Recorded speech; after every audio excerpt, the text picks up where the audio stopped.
नमस्कार, अपना बिहार में आपका स्वागत। मैं राहुल ओझा आपके साथ। लोकसभा का चुनावी रण सज चुका है। बिहार में सीटों की तस्वीर करीब करीब साफ हो गई। कौन सी सीट पर कौन चुनाव लड़ेगा, किस पार्टी को कहां सीट मिली, ये भी अब सबके सामने है।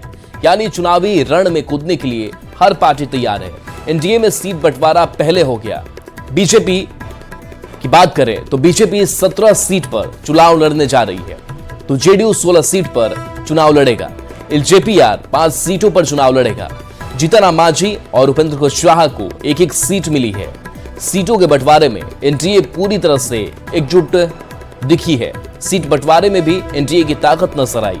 काफी समझबूझ के साथ एनडीए के दलों में सीटों का बंटवारा हो गया। समय से पहले सब कुछ तय हो गया, लेकिन एनडीए अलायंस में आपसी समन्वय की कमी दिखी। आखिरी वक्त तक सीट बंटवारों को लेकर कंफ्यूजन रहा। सीट बंटवारे में काफी देर हो गई। एनडीए अलायंस बिखरा बिखरा नजर आया। अब आज सीट बंटवारे को लेकर बड़ा ऐलान किया जाएगा। बिहार में सीटों को लेकर आरजेडी और कांग्रेस में सहमति बन गई है, जिसकी घोषणा आज की जाएगी। सूत्र बताते हैं कि आरजेडी कांग्रेस को 9 सीट देने पर तैयार हो गया है, जबकि झारखंड में आरजेडी को 2 सीट मिली है, चतरा और पलामू। वहीं औरंगाबाद और पूर्णिया दोनों सीटें आरजेडी के खाते में चली गई, जबकि इन दोनों ही सीटों पर कांग्रेस की दावेदारी थी। बिहार में एनडीए अलायंस के अंदर 26-9-5 का फॉर्मूला फाइनल हुआ है। मतलब समझाते हैं, आरजेडी 26 सीट पर चुनाव लड़ेगा, कांग्रेस 9 सीट पर चुनाव लड़ेगी, जबकि लेफ्ट के खाते में 5 सीटें आई हैं।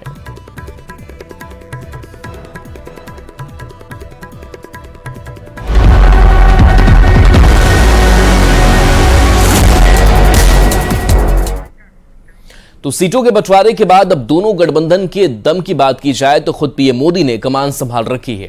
बिहार में मोदी के चेहरे के साथ अमित शाह, सीएम नीतीश कुमार, चिराग पासवान, जीतन मांझी और उपेंद्र कुशवाहा जैसे दमदार चेहरे हैं। एनडीए की ताकत नरेंद्र मोदी, अमित शाह, नीतीश कुमार, चिराग पासवान, जीतन मांझी, उपेंद्र कुशवाहा ये चेहरे हैं जिनके दम पर एनडीए चुनावी समर में उतरा हुआ है और ये बड़े चेहरे बड़ी जीत की ओर ले जाने की कोशिश कर रहे हैं। और ये दावा भी किया जा रहा है कि ये बड़े चेहरे बड़ी जीत दिलाकर रहेंगे।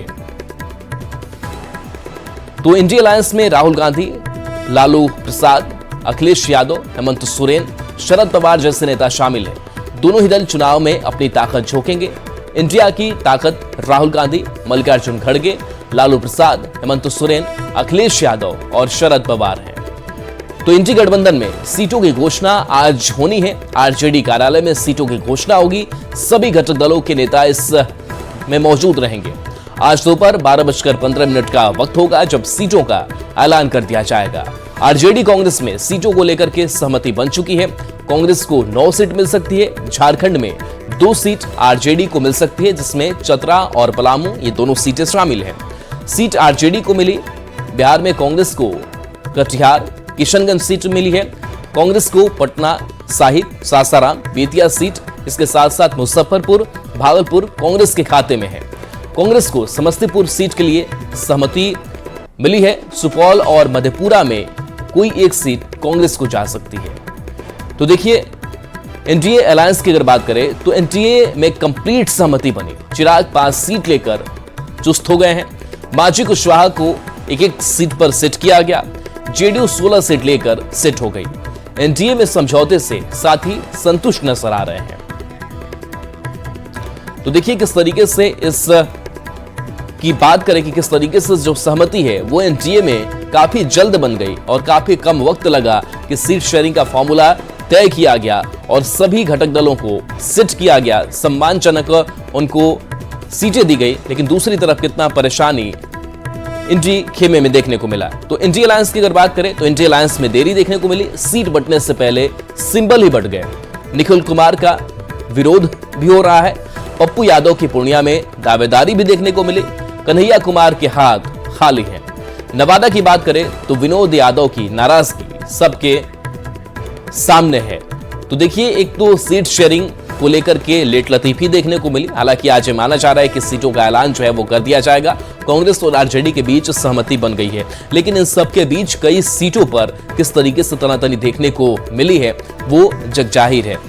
निखिल कुमार का विरोध हो रहा है। दूसरी तरफ पप्पू यादव की अगर बात करें तो पूर्णिया में वो अपनी दावेदारी जताते हुए नजर आए। लेकिन बीमा भारती ये कह रही हैं कि आप हमारे कैंपेन के साथ आ जाइए और हमें आप सहयोग कीजिए। पूर्णिया छोड़ने का नाम पप्पू यादव ले नहीं रहे हैं और कन्हैया कुमार के भी हाथ खाली नजर आ रहे हैं। अब बढ़ते आगे तो देखिए बीजेपी ने किस सीट पर कौन से उम्मीदवार उतारे हैं उसको भी हम जान लेते हैं कि करके। तो देखिए बीजेपी के कौन कौन से उम्मीदवार हैं। तो औरंगाबाद से सुशील कुमार सिंह पर एक बार फिर से भरोसा बीजेपी ने जताया है और उसके साथ साथ दूसरी सीट की अगर बात करें आरा से, तो आरा से आर.के. सिंह चुनावी मैदान में है। तो कई जो पुराने चेहरे हैं उन पर भरोसा जताया है बीजेपी ने। दूसरी तरफ बक्सर से बात करें तो यहां पर सीटों में बदलाव हुआ। मिथिलेश तिवारी इस बार चुनावी मैदान में है, यहां से इस बार बदलाव हुआ है। अररिया से प्रदीप सिंह एक बार से चुनावी मैदान में उतरे हैं। दूसरी तरफ बेगूसराय की अगर बात करें तो गिरिराज सिंह एक बार फिर से इस फायरब्रांड नेता पर बीजेपी नेतृत्व ने भरोसा अपना जाहिर किया है। और इसके साथ साथ पटना साहिब से रविशंकर प्रसाद एक बार फिर से चुनावी मैदान में ताल ठोकेंगे। तो कौन कौन से उम्मीदवार बीजेपी ने उतारे हैं और महत्वपूर्ण चेहरे कौन, ये हम आपको बता रहे थे। तो लोकसभा चुनाव में आरजेडी उम्मीदवार की अब लिस्ट आपको दिखाते हैं। तो देखिए शिवहर से लवली आनंद जिनको जेडीयू ने टिकट दिया। मुंगेर से अगर बात करें तो मुंगेर से ललन सिंह चुनावी मैदान में उतरे हुए हैं। तो ये जेडीयू के कैंडिडेट से जो इस समर में उतरे हुए हैं। तो लोकसभा चुनाव के लिए एनडीए और इंडिया गठबंधन दोनों ने ही लगभग उम्मीदवार तय कर लिए हैं। अब सियासत इस पर है कि कौन अलायंस भारी है। सभी के अपने अपने दावे हैं। एनडीए का मानना है कि एनडीए अलायंस पूरी तरह से बिखरा हुआ है, वहीं महागठबंधन का कहना है कि एनडीए गठबंधन की जीत पक्की है। मुकाबला बिल्कुल साफ है और जनता इंडिया गठबंधन के साथ है। जीतेगा इंडिया, इंडिया गठबंधन में दम है। महागठबंधन की सरकार ने बिहार में जो काम कर दिखाया श्री तेजस्वी यादव जी ने, उस काम के दम पर महागठबंधन इंडिया गठबंधन को जो जनता का आशीर्वाद और समर्थन मिला है ये दिख रहा है। देखिए एनडीए गठबंधन परस्पर विरोधाभासी गठबंधन है। भारतीय जनता पार्टी भगवान राम के नाम पर जाएगी वोट मांगने और भारतीय जनता पार्टी के सहयोगी जीतन राम मांझी कहते हैं कि राम का तो अस्तित्व ही नहीं था, रामायण तो एक फर्जी कहानी है। अब देखिए कुशवाहा को प्रदेश अध्यक्ष बना दिया, इनका सामाजिक समीकरण ध्वस्त है। कुशवाहा के अध्यक्ष रहते कुशवाहा एक अदर टिकट के लिए तरस रहे हैं भारतीय जनता पार्टी में। भारतीय जनता पार्टी की पहचान क्या थी? ब्राह्मण और बनियों की पार्टी। आज ब्राह्मण और बनिए बिल्कुल हाशिए पर धकेल दिए गए। एनडीए अलायंस में दम है जबकि महागठबंधन बेदम है। एनडीए अलायंस के घटक दलों भाजपा, जदयू, लोजपा आर, रालोमा और हम की वोट शेयरिंग करीब 65% है। बाकी के 35% भी महागठबंधन के पास नहीं है, अपितु उसमें काफी बिखराव है। ये वोट शेयरिंग ही चुनाव के सारे नतीजे बयां कर देते हैं। एनडीए की सबसे बड़ी बात है कि इसमें समाज के सभी वर्गों का प्रतिनिधित्व है। यही है पीएम मोदी की अवधारणा, सबका साथ, सबका विकास, सबका विश्वास। बिहार में एक तरफ महागठबंधन का कुनबा है जहां सिर्फ उटव्वल चरम पर है। राजद ने लगातार उम्मीदवारों को सिंबल दे दिए हैं। पहले चरण के जो चुनाव हैं उनके नामांकन की तिथि भी पार हो चुकी है और अब तक सीटों का बंटवारा नहीं हुआ है। कांग्रेस पार्टी याचक के रूप में राजद के सामने खड़ी है। पप्पू यादव जी की पार्टी का विलय भी हो जाता है और पूर्णिया सीट कांग्रेस पार्टी के खाते में भी नहीं आती है। बड़ी दयनीय स्थिति। और दूसरी तरफ एक मजबूत गठबंधन के रूप में एनडीए है जहां पूरे समन्वय के साथ सीटों का बंटवारा पहले ही हो चुका है। लगातार उम्मीदवार अपने क्षेत्र में लगे हुए हैं। अब देखिए लोकसभा चुनाव की टक्कर शुरू हो गई है। एनडीए गठबंधन पूरी तरह से तैयार है। पीएम मोदी आत्मविश्वास से भरे हुए हैं। दक्षिण से लेकर के उत्तर तक की अगर बात करें तो जीतने की पूरी तैयारी है, ना कि एनडीए पूरी तरीके से तैयारी है। तो लोकसभा चुनाव की टक्कर जो है वो शुरू हो गई है और सवाल ये है कि किसके अलायंस में कितना दम है। तो एनडीए एक तरफ से पूरी तरीके से एकजुट नजर आ रहा है, पूरी तरीके से तैयार नजर आ रहा है और पीएम मोदी भी उत्साह से भरे हुए नजर आ रहे हैं और दक्षिण से उत्तर तक जीतने की पूरी तैयारी है। तो दक्षिण में पीएम मोदी ने रोड शो किया है। वहीं बात करें अगर यूपी की, तो यूपी के मेरठ से पीएम की रैली शुरू होगी। तो एनडीए पूरी तरह से एकजुट नजर आ रहा है। एनडीए में सभी सीटों पर सहमति बन चुकी है। एनडीए के सभी सहयोगी दल संतुष्ट भी नजर आ रहे हैं क्योंकि उनको सम्मानजनक सीटें भी मिली हैं। एनडीए अलायंस की बात करते हैं तो देरी ही देरी हो रही है। सीट बंटने से पहले ही सिंबल बंट गए। कांग्रेस के भीतर नाराजगी नजर आई और आज सीटों का इस बीच ऐलान भी संभव है। औरंगाबाद सीट कांग्रेस चाहती थी। कांग्रेस नेता निखिल कुमार की नाराजगी भी सामने आई। वहीं पूर्णिया सीट की अगर बात करें तो पूर्णिया सीट पर पप्पू यादव ने अपनी दावेदारी जताई। वहीं आरजेडी ने बीमा भारती को इस सीट पर मैदान में उतार दिया। इंडिया अलायंस सीटों के पेच में फंसा हुआ है। एनडीए चुनावी रण के लिए तैयार नजर आ रहा है। तो देखिए किस तरीके से एक तरफ पीएम मोदी की अगर बात करें तो पीएम मोदी 400 पार का नारा दे चुके हैं। मोदी ने मनोवैज्ञानिक अपनी बढ़त जो है वो बना ली है और इस स्ट्रेटजी के साथ आगे एनडीए बढ़ता हुआ नजर आ रहा है। तो दूसरी तरफ इंडिया अलायंस की अगर बात करें तो इंडिया अलायंस कई जगहों पर तार तार बिखरा हुआ नजर आ रहा है। और इस बीच बढ़ेंगे आगे, सूत्रों के हवाले से बड़ी खबर है। आज चिराग पासवान उम्मीदवारों की घोषणा करेंगे। 3 सीटों पर उम्मीदवारों के नाम की घोषणा चिराग पासवान आज करेंगे और साथ ही जातीय समीकरण के आधार पर उम्मीदवारों की घोषणा संभव है। समस्तीपुर में महादलित उम्मीदवार होने की बात सामने आ रही है। वहीं खगड़िया की बात करें तो पिछड़ा अति पिछड़ा को टिकट चिराग पासवान देने जा रहे हैं। खगड़िया से राजेश वर्मा उम्मीदवार हो सकते हैं, जिसका ऐलान आज संभव है। वैशाली में फिर से राजपूत को साधने की कोशिश चिराग पासवान की तरफ से की गई है। वैशाली से फिर से वीणा देवी उम्मीदवार उतारी जा सकती हैं। तो देखिए आज चिराग पासवान उम्मीदवारों की घोषणा करेंगे और कुछ सीटों को हमने बताया भी, और उन सीटों पर सियासी समीकरण, जातीय समीकरण को साधने की भी पूरी कोशिश जो है वो की गई है कि समस्तीपुर में हम महादलित उम्मीदवार देंगे, खगड़िया में पिछड़ा अति पिछड़ा को उम्मीदवार बनाएंगे। तो आज 3 सीट पर उम्मीदवारों के नाम की घोषणा चिराग पासवान कर सकते हैं और इसको लेकर के जातीय समीकरण भी तैयार किया गया है। समस्तीपुर सीट की अगर बात करें तो महादलित उम्मीदवार इस पर होंगे और खगड़िया की अगर बात करें तो खगड़िया से तैयारी ये है कि पिछड़ा अति पिछड़ा को यहां से टिकट दिया जाएगा। वहीं खगड़िया से एक नाम भी सामने आ रहा है, राजेश वर्मा यहां से उम्मीदवार हो सकते हैं। वैशाली की अगर बात करें तो वैशाली में फिर से राजपूत को साधने की कोशिश। विनीता मिश्रा हमारे साथ संवाददाता जुड़ रही हैं। विनीता, आज 3 सीटों पर ऐलान संभवतः हो सकता है चिराग पासवान की तरफ से, कौन कौन से सीटें और क्या संभावित नाम नजर आ रहा है? बिल्कुल राहुल, आज बैठक होगी और बैठक के बाद उम्मीद जताई जा रही है, सूत्रों के हवाले से खबर सामने आ रही है कि चिराग पासवान, जो कि उनकी पार्टी को 5 सीट मिले हैं लोकसभा चुनाव में, 2 सीटों पर उम्मीदवार कंफर्म हो गए हैं। जमुई से उनके बहनोई अरुण भारती ने नामांकन भी कर लिया है और हाजीपुर से खुद चिराग पासवान चुनाव लड़ेंगे, इसकी घोषणा उन्होंने बहुत पहले कर दी है। बाकी 3 सीटों पर पेच फंसा हुआ था, समस्तीपुर, खगड़िया और वैशाली से आखिर कौन उम्मीदवार होंगे, और इस पर लगातार बातचीत चल रही थी। और बातचीत के बाद अब जो सूत्रों के हवाले से खबर सामने आई है कि उम्मीदवार फाइनल हो गए, उनके नाम पर चिराग पासवान मुहर लगा सकते हैं। और उन नामों की अगर हम बात करें तो सबसे अधिक जो चर्चा है वो वैशाली की हो रही थी, क्योंकि जातीय समीकरण इन 3 सीटों पर देखने को मिलेगा। वैशाली की अगर हम बात करें तो वैशाली में कैंडिडेट, क्योंकि वहां से वीणा देवी वर्तमान में सांसद है और ऐसे में वीणा देवी पर एक बार फिर से चिराग पासवान विश्वास जता सकते हैं। वहां से एक बार फिर से वीणा देवी चुनाव लड़ सकती हैं, क्योंकि जातीय समीकरण की हम बात करें तो वहां पर वैशाली में राजपूतों की संख्या अधिक है और वहां पे राजपूत जाति के मैदान में होंगे। और उसके मद्देनजर वीणा देवी की चर्चा जोरों शोर से है कि वीणा देवी वैशाली से चुनावी मैदान में उम्मीदवार होंगी चिराग की तरफ। वही अगर हम बात करें समस्तीपुर, खगड़िया, समस्तीपुर में एक बार फिर से शांभवी चौधरी की खूब चर्चा है, क्योंकि जातीय समीकरण के अनुसार वहां पे महादलित देना है और ऐसे में रेस में कई और उम्मीदवार थे, लेकिन जैसे ही पार्टी ने फैसला की समस्तीपुर से महादलित उम्मीदवार होंगे, ऐसे में शांभवी चौधरी के नाम की एक बार फिर से चर्चा होने लगी है। हालांकि और जो उम्मीदवार हैं, महेश्वर हजारी के बेटे सनी हजारी की हम बात करें, पार्टी के कार्यकर्ता संजय पासवान की बात करें, ये लोग लगातार उस सीट के लिए चर्चा में थे, लेकिन अभी पार्टी ने साफ कर दिया है कि वहां महादलित का उम्मीदवार होगा। और ऐसे में महादलित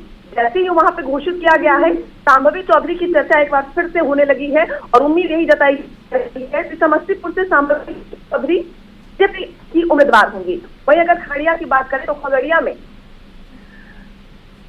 पिछड़ा और अति पिछड़ा को वहां सीट देने की बात चल रही है और जाति समीकरण के अनुसार खगड़िया में पिछड़ा और अति पिछड़ा पर विश्वास जताया जाएगा। और ऐसे में राजेश वर्मा, जो भागलपुर के डिप्टी मेयर भी रहे हैं, उनके नाम की चर्चा है, उनके नाम पर मुहर लग सकती है। यानी 3 सीट जातीय समीकरण के आधार पर इसे साधने की कोशिश की जाएगी और 3 सीटों पर 3 संभावित उम्मीदवार जो न्यूज 18 दिखा रहा है, बता रहा है। सबसे पहले उम्मीद है कि इन 3 नामों पर मुहर लग सकती है, यानी जो 5 सीट है, जैसा कि हमने बताया था कि जमुई से उनके बहनोई उम्मीदवार होंगे और न्यूज़ 18 की खबर पर मुहर भी लगी।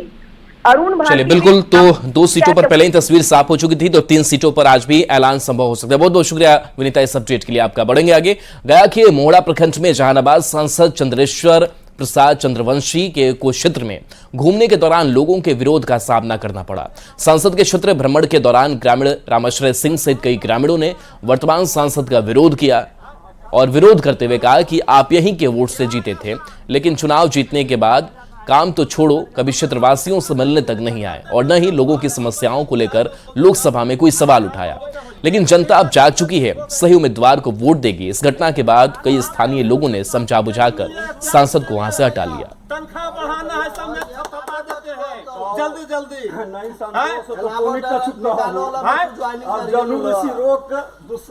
मोतिहारी से इस बीच बड़ी खबर है, जहां धारदार हथियार से काटकर 4 की हत्या कर दी गई है। महिला समेत 4 की काटकर हत्या कर दी गई है। महिला के पति पर इस हत्या का आरोप लगा है। हत्या का आरोपी पति घर से फरार बताया जा रहा है। पहाड़पुर के बावरिया गांव में इस वारदात को अंजाम दिया गया है। पुलिस मामले की छानबीन करने में जुटी हुई है। तो मोतिहारी से ये बड़ी खबर है, जहां बड़ी घटना को अंजाम दे दिया गया है। बताया जा रहा है कि धारदार हथियार से काटकर 4 लोग की हत्या कर दी गई है। महिला समेत 4 की काटकर हत्या कर दी गई है और यह आरोप महिला के पति पर ही लगा है। हत्या का आरोपी पति घर से फरार बताया जा रहा है। पुलिस उस तक पहुंचने की कोशिश कर रही है। पहाड़पुर के बावरिया गांव में इस वारदात को अंजाम दिया गया। पुलिस मामले की छानबीन करने में जुटी हुई है। तो एक साथ 4 की हत्या कर दी गई है। बताया जा रहा है कि धारदार हथियार से काटकर इस हत्याकांड को अंजाम दिया गया है। संवाददाता अवनीश हमारे साथ जुड़े हैं। अवनीश, 4 की हत्या एक साथ की गई है, क्या पूरी घटनाक्रम सामने आई है? पुलिस क्या कर रही है?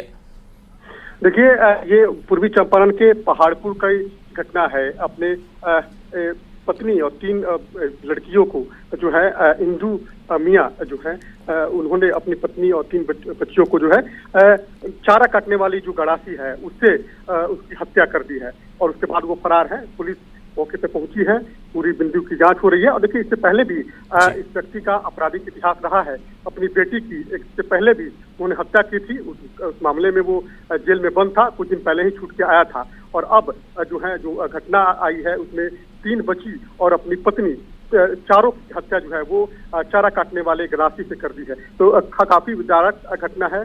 तमाम जो पुलिस के कर्मी हैं वो पहुंचे हैं, यहाँ के डीएसपी हैं वो खुद मोर्चा संभाले हुए हैं। और जो व्यक्ति है जिन्होंने अपनी पत्नी और 3 बच्चों की हत्या की है उसकी गिरफ्तारी के लिए छापेमारी भी शुरू हो गई। तो जो चर्चा थी कि आपसी कलह को लेकर, लेकिन नहीं, इस व्यक्ति का आपराधिक इतिहास रहा है। मानसिक रूप से व्यक्ति जो है वो विक्षुब्ध भी था। चलिए बिल्कुल, इस मामले की छानबीन पुलिस कर रही है। बहुत बहुत शुक्रिया इस अपडेट के लिए आपका अवनीश। बढ़ेंगे आगे। गोपालगंज से बड़ी खबर है, जहां मां और 2 बेटी को चाकू मार दिया गया और तीनों को मरा समझकर आरोपी घर से फरार हो गए।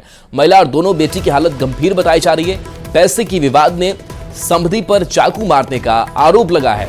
जादवपुर के हीरा पाकड़ गांव में इस वारदात को अंजाम दिया गया है। तो घटना को लेकर बताया जाता है कि इंद्रावती देवी ने अपनी बेटी प्रिया देवी के ससुर किशोर सिंह से कर्ज में पैसे लिए थे। समधी से कर्ज में लिए 10,000 रुपए को लेकर विवाद चल रहा था। आधी रात में किशोर सिंह पहुंचा और इंद्रावती देवी पर कई बार चाकू से वार कर दिया। मां को बचाने पहुंची बेटी ऋतु कुमारी और सलोनी कुमारी को भी गंभीर रूप से जख्मी कर दिया।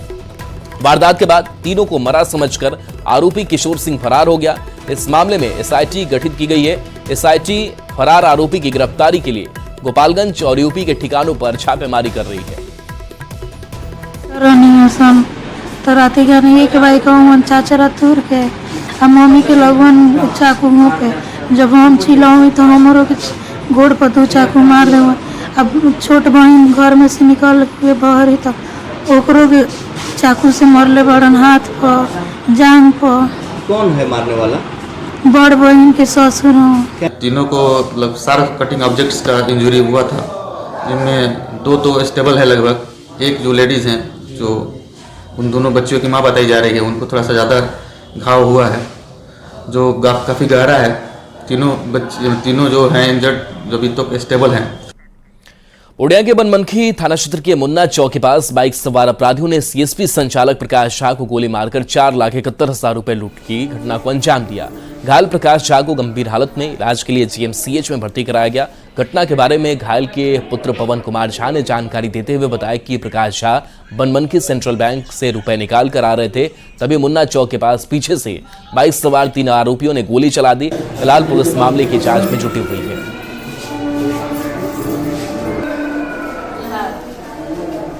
सेंट्रल बैंक ऑफ इंडिया से 4,65,000 कैश निकाले और इनके पास खुद 6,810 रुपये था जो कि जमा करने गए थे।